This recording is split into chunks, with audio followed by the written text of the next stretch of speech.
سابسکرایب کردن چینل هم از یادتان نره.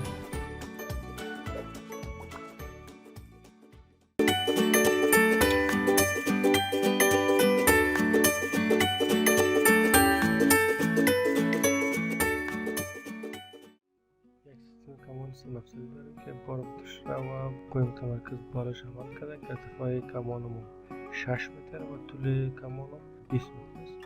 به خاطر از ما میتونیم که از گریدولی استفاده کنیم و پیش از میتونیم که از انیشالایز مدل فرام دیفالت ریفرنس سیستم واحدات رو تعیین کنیم که به این اساس میتونیم که نظر به سوال مکتوب فورس متر انتخاب شده قابل خواهیم. حالا در قسمت تمپلیت گریدولی بالا کلیک میکنیم. وقتی این قسمت آمدیم نمبر آف گرید لاین به طور کلی در قسمت شروع کمان در خط میرسه کمان و در جایی که شما پوینت دارید و در جایی که شما مفصل دارید گرید لاین ها رو ترسیم میکنید. نظر به شکل یک گرید لاین، دو گرید لاین، سه گرید لاین، 4 گرید لاین، 5 گرید لاین دارید که 4 وایه شود که هر وایه ما 5 میکنیم که 20 متر شود. چون سیستم دو بودی از باید دایرکشن یک میگیریم، زاید دایرکشن یک ارتفاع داریم و شما دو، یعنی دو گرید باشه یک ارتفاع. گرید اسپیسینگ که از فاصله بین گرید و 5 متر در وای دایرکشن یک و وای زاید دایرکشن هم که از 6 متر است. این انتخاب کنیم بعد بشه که آف. بعد از شما من یکی از دیوار را آف میکنیم، بالای اگزیپلین انتخاب میکنیم یا اگزیپلین شو میکنیم. از این قسمت به بعد شما من بالای کماند درا فریم کیبل کلیک میکنیم. وقتی که جا من در پراپرتیز آف آبجکت لاین آبجکت تایپ شما در قسمت استریت فریم دیگه بر شما کرف فریم انتخاب میکنیم. در قسمت شما یکی در شروع کمان یکم دخل میکنیم کلیک میکنیم. وقتی کلیک کردیم اینجا براتون کرف فریم جیومتری براتون میاد. در قسمت لاین آبجکت تایپ بر شما کرف تایپ کاست یا با اساس circular arc باشه که تد پای کوردینیشن شما کنید یا circular arc باشه پلانر پایت انکریزی کنید قسمت شعاع و تعداد سگمنتش کنید. این سوالی که ما داریم کمان پارابولی است و شما از پارابولیک تد پایت کورس استفاده میکنید. وقتی که ست کنید انتخاب کنید به این اساس سکشن پراپرتیش کنید چون ما وزن ذاتی صفر میگیریم. به اون اساس شما استارت اندش قبل قابل انتخاب کنید. صرف تد پایتش که است در فاصله دیامتری است و زاید دایرکشنش هم ارتفاع 6 متر است.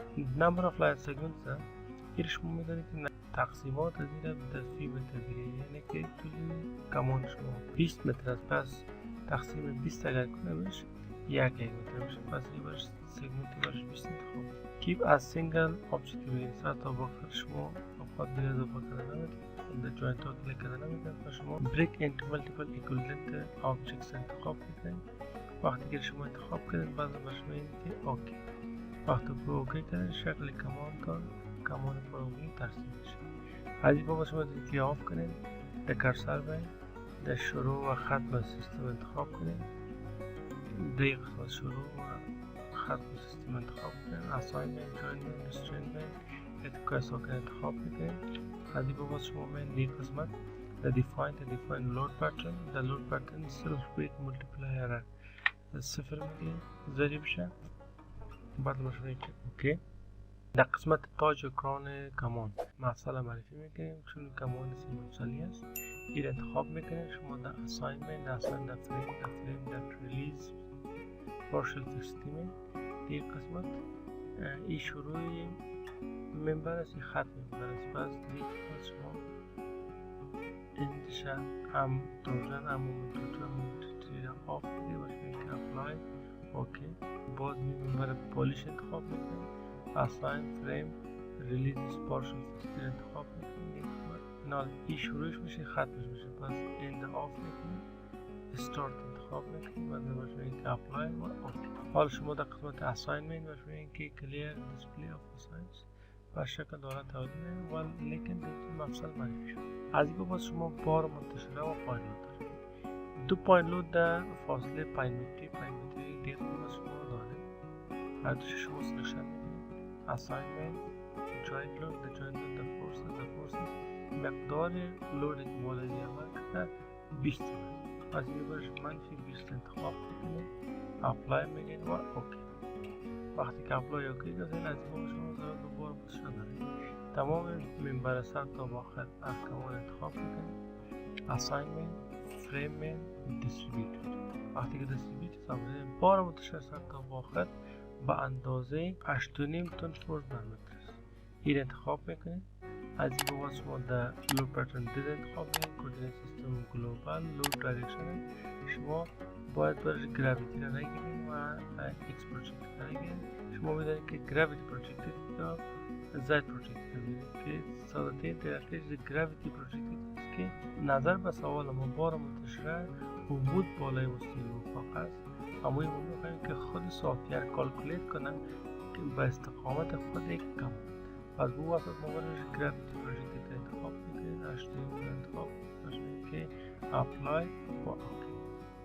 حالا کسو که شما میبینید نظر به زاویه‌ای که نظر به استقامت خود کمان ایره برتان 8 متر برتان خودش کالکولیت کرد که اگر ما بالا از این خود کمان برتان تقسیم. حالا از این باید شما میبینید انالایز ست انالایز آپشن مستوی کمان انتخاب میکنید. اوکی. از انالایز میبینید رن انالیسیس یک قسمت باش میبینید که رن ناو. وقتی که رن ناو گفتید بکنید رو سیو میکنید. پلیهنج آرش انالیسیس انتر برش میکنید. وقتی که انتر برش میکنید سیستم پروسس رو پیش میبرد. از این شکل دیاگرامش ایرفورس است. اگر شما خواسته باشید که عکس نمایش کنید یک قسمت میاد باشه این که اپلای اوکی. هر قسمت شما میتونید که عکس نمایش چید 87 شده پایین عکس نمایش. و اگر شما خواسته باشید که دیاگرام مومنت چید میتونید که باید یک قسمت مومنت اتوماتیک انتخاب کنید. اوکی. به شکل شما میتونید که دیاگرام مومنت میره هم شما چید تا شما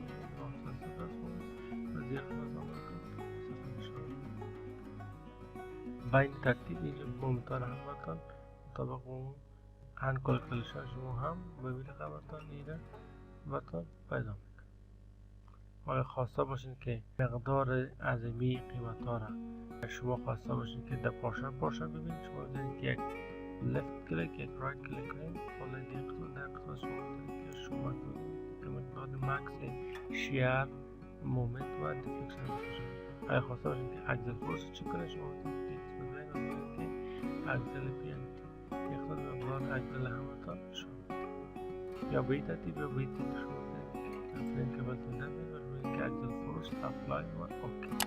این شکل مقدار خوی نرمالی را هم برتان نشون میده. و اگر خواسته باشید مقدارش برتان نشون میده اونش کلیک میکنید یک رایت یک لفت مقدار برتان نشون میده. به شکل شما میتونید که کمان 3 مفصله رو شما انالایز نمایید.